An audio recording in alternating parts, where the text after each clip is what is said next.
खाट से राजनीति शुरू होती है और देख सकते हैं गांव की जो राजनीति शुरू होती है वो खाट से शुरू होती है। और भनेड़े में इस टाइम मौजूद हूं मैं। और आने वाले जो प्रधानी का इलेक्शन है उसमें एक कैंडिडेट है हमारे सामने जिनसे हम बात करेंगे, जिनका नाम है कैफ। अब ये जो इसी तरह से इंटरव्यू आपको आते रहेंगे, इसमें प्रधान भी होंगे और जो आने वाले जो कैंडिडेट हैं वो भी मौजूद होंगे। तो उनसे चर्चा ये रहेगी कि गांव के लिए क्या बात होगी, गांव के लिए क्या विकास के लिए बात होगी। तो कैफ हमारे साथ हैं। कैफ जो है इस टाइम बनेड़े से जो है इलेक्शन लड़ेंगे इस बार प्रधानी का। कैफ, क्या मुद्दे हैं जिसको लेके आ गया? अस्सलाम वालेकुम। हम बनेड़े से चुनाव की जो तैयारी कर रहे हैं वो ये सोच के कर रहे हैं क्योंकि हमने गांव के अंदर और बहुत कुछ ऐसी चीज़ें देखी हैं जिस जो चीज़ हमारे समझ में नहीं आई। जैसे कि गरीबों का राशन पूरा ना मिलना और गरीबों का हक ना मिलना, और कहीं पे बड़ा इंसान होता है वो अपने पैसे दे के काम करा लेता है और छोटे लोग जो होते हैं, गरीब लोग जो होते हैं, उनका बिना पैसे के काम नहीं हो पाता। तो हमारा मकसद सिर्फ इतना ही है कि हम चुनाव जो लड़ रहे हैं वो सिर्फ गरीबत गरीबों के लोगों की वजह से चुनाव हम लड़ रहे हैं। अच्छा, गांव में जो लोग हैं उनके लिए समस्या क्या क्या आती है? अगर मान लो जैसे आपके पास अभी जैसा जिस जब से आपने कैंडिडेट घोषणा की होगी कि मैं कैंडिडेट हूँ, उसके बाद से गांव वाले क्या क्या समस्या आपके पास लेके आते मैं पिछले 8-9 महीने से गांव के अंदर प्रचार के लिए उतरा हूँ, जिसमें मैंने कुछ चीज़ें ऐसी की हैं जैसे कि हमारे गांव में लाइट ठीक ना आना, और जैसे ख़राब हो गई 2-4 घंटे गुल हो जाना, रात को लाइट ख़राब हो गई वो ठीक नहीं होनी। तो हमने इस चीज़ का मुद्दा उठाया। अब अल्लाह का लाख लाख शुक्र है, पिछले 3 महीने से इस मुद्दे को लेते हुए आज हमारे गांव में अगर ज़री सी भी लाइट ख़राब हो जाती है तो तुरंत ठीक करवाने का हम काम करते हैं। हैं? इसके अलावा क्या क्या मुद्दे हैं? इसके अलावा गांव के अंदर विकास चाहते हैं, जैसे कि हमारा गांव बहुत गंदा है इस टाइम, उसकी सफाई सही तरीके से नहीं हो पाती, उसको साफ सुथरा रखने का हमारा काम। जैसे कुछ लोग ऐसे हैं गरीब बेचारे जिनके घर ना बनना, घर आते हैं कट जाते हैं, क्या दिक्कतें होती हैं क्या नहीं होती उनके साथ, जिस वजह से उनका घर नहीं बन पाता, वो करना। तीसरा मुद्दा है हमारा राशन को राशन का। राशन को लेके जैसे आपने चर्चा करी कि इस टाइम सबसे बड़ा, अगर मैं यूपी की बात करूं तो यूपी में सबसे बड़ा मुद्दा जो है वो राशन का है। जी। क्योंकि कुछ जगह कहा जाता है कि 4.5 किलो राशन मिलता है, कुछ जगह कहा जाता है कि राशन आ नहीं रहा। बहुत सारी बातें लगातार चलती रहती हैं। और इसमें जो राशन डीलर है उनका कहना भी यही है कि भाई हमें ऊपर से प्रेशर है, हम क्या कर लें। तो ऐसे में जैसे आप ये वाली बात कर रहे हो कि राशन को लेके मैं लड़ाई लड़ूंगा, और इसमें जैसे लोग कह रहे हैं कि ऊपर से लेके नीचे तक लोग मिले हुए हैं, तो कैसे कर पाओगे? नहीं, ऊपर से लेके नीचे तक लोग मिले हुए हैं या नहीं है ये तो मुझे मालूमात नहीं है, मगर इंशाल्लाह अगर मैं कामयाब होता हूँ तो अगर राशन डीलर ये बात कहता है कि ऊपर से हमें दिक्कत है तो हम ऊपर जाके बात करने की कोशिश करेंगे। ये नहीं कि उसने हमसे कह दिया कि ऊपर से हमें दिक्कत है तो हम उस चीज़ को डील करेंगे। हमारा मकसद है, अगर हमारा काम बनेड़े से होगा बनेड़े करेंगे तक चलेंगे, किरतपुर होगा किरतपुर तक चलेंगे, बिजनौर होगा बिजनौर तक चलने का साथ करेंगे। हर गरीब के साथ कंधे से कंधा मिला के काम करने का प्रयास करेंगे। अभी तक जो हालात दिखे, तो ऐसी कौन कौन सी गवर्नमेंट की जो सुविधा है जो आनी चाहिए थी गांव में, जो नहीं आ पाई, कोई भी वजह रही हो, जो आप लाना चाहते हो?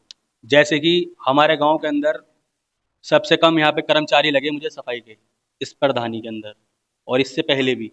जैसे गांव का सफाई नहीं हो पानी सही तरीके से, मान लो बाजार में हो गई तो हमारे चौराहे पे नहीं हुई, और भी मोहल्ले हैं हमारे यहाँ, कुरेशान हो गया और गुले का मोहल्ला हो गया, वाल्मीकि समाज हो गया, कुछ जगह ऐसी कि आज नहीं हुई, वहाँ गंदगी है। पता नहीं क्या रीज़न रहा है, हो सके सफाई कर्मचारी कम हो इस वजह से हुई। हमारा मकसद है अगर हम प्रधान बनते हैं तो हम सफाई कर्मचारी भी बढ़ाएंगे। जो गरीब का राशन कार्ड कट रहा है उसकी रीज़न करेंगे, किस रीज़न से वो कट रहा है, कि भाई राशन नहीं मिल रहा, किसी का पूरा राशन नहीं मिल रहा, ये हमारा मुद्दा है। तीसरा मुद्दा है हमारे गांव में लाइट जो ख़राब थी वो हम कोशिश अब करके बहुत ठीक कर दी और आने वाले टाइम में और बढ़िया करेंगे।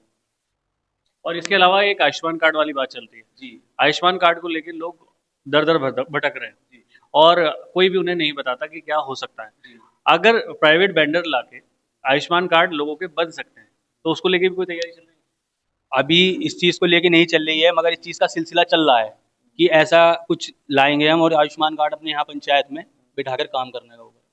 युवा क्या कह रहे हैं आपको लेकर? युवा कह रहे हैं कि युवा होगा तो युवा बनेगा, युवा चलेगा। अच्छा, देखिए, मैं किसी की बुराई नहीं करना चाहता, और वैसे भी जो आपके विपक्ष में जो है, जो अभी मौजूदा प्रधान है, उनको लेके कुछ तारीफें या कुछ बुराई है। वैसे दिल वो आपकी मर्जी है, वो आप करना चाहें तो आपकी मर्जी है, मगर कुछ कहना चाहें तो? नहीं, मैं प्रधान जी को लेके क्या कह सकता हूँ क्या नहीं कर सकता। हो सकता है उनकी ये 5 साल की निधि में उनकी उन्हें ही पता होगा वे क्या करा, उन्होंने किस दिक्कत से गुजरे, क्यों नहीं हुआ, वो उनको ही मालूमात होगी। तो निधि का क्या जैसे आपने निधि वाली बात करी, तो निधि को लेके लोग, कुछ प्रधानों का कहना है कि भाई साहब प्रधान बन के हम तो परेशान हो गए, हम हमारे पास तो अपने पास से जेब से पैसे लगाने पड़ रहा है और बहुत बुरी हालत है। इस तरह की बातें सुनने में आती है। और ऐसी ही बात अगर आप मान लो प्रधान बन जाते हो और कल आपके मुंह से सुनने को जनता को मिलेगी तो क्या कहोगे? नहीं, जनता, मेरा मकसद ये नहीं है कि मैं प्रधान बन गया तो मैं कोई काम नहीं करूंगा। मेरा सिर्फ यही है कि मेरे पास जनता ये कहेगी कि कैब भाई ये काम नहीं हो रहा, तो भाई वो काम पे मैं वहां जाके खड़ा होऊंगा, चाहे रात को किसी भी टाइम मेरे को जाना पड़े, चाहे मुझे कुछ भी करना पड़े, अपना जो मेन घर है वो छोड़ना पड़े, जनता के बीच में हर टाइम रहूंगा। और मैं रहूंगा, मेरे साथ जो युवा लड़के हैं और मेरे बुजुर्ग हैं जो मुझे दुआओं से नवाज रहे हैं, और मेरे युवा दोस्त, मेरे भाई मुझे चुनाव लड़वाने की कोशिश कर रहे हैं और लड़वा भी रहे हैं, बहुत मेहनत कर रहे हैं, साथ में आधी रात ले जाता हूँ, वे भी है, तो उनको मैं उस तरीके से अपनी टीम को एडजस्ट करूंगा। तो अब जैसे बनेड़ी की बात करें तो कैंडिडेट सिर्फ आप ही है या इसके अलावा भी? नहीं, हमारे यहाँ कैंडिडेट लगभग 8 से 9 हो रहे हैं। 809 कैंडिडेट जी। है। और उसमें आपकी सीटें कितनी चाहिए लगभग? आपके गांव की कितनी आबादी है टोटल? हमारे गांव में लगभग 10,000 कुछ के आसपास वोट है। जी। आबादी लगभग 15,000 के आसपास। तो टोटल वोट कितना चाहिए अगर आपके गांव से निकालने वाली बात करें? ये चीज जिस पे जीते हो ये जाए। चीज तो पोलिंग पे पता चलता है, कितना पोल हुआ है उसके हिसाब से पता चलता है। पिछली में हमारे 50% पोल नहीं हुआ था। जनता से कुछ अपील करना चाहेंगे? जनता से बस क्या अपील करेंगे, जनता से हमारी अपील है कि दुआओं से नवाजे और मदद करे और सपोर्ट करे हमारी। खाट से राजनीति शुरू, खाट पे ही जाके ये राजनीति चलती रहेगी। और अगर मैं पीछे की बात करूं तो बहुत सारे युवा इनका इंटरव्यू देख रहे हैं और मैं उन्हें भी दिखाना चाहूंगा, क्योंकि क्या होता है ये देख सकते हैं, ये सारे युवा जो है इन्हीं के साथ खड़े हुए हैं यहाँ पे। और रात के 9:30 बज रहे हैं और युवा इनके साथ अभी भी, क्योंकि बाहर जो है अब जो है पंचायत बाहर यही लगेगी अगर ये जीतते हैं तो। और जो आगे अगली बार जो है किसी और कैंडिडेट से भी बात करेंगे, मगर कुछ सवाल हो जो कहना चाहते हो, क्योंकि अब स्टार्टिंग हो गई। ऐसे ही जितने भी पद के उम्मीदवार हैं उनसे बात होगी, उनसे चर्चा होगी।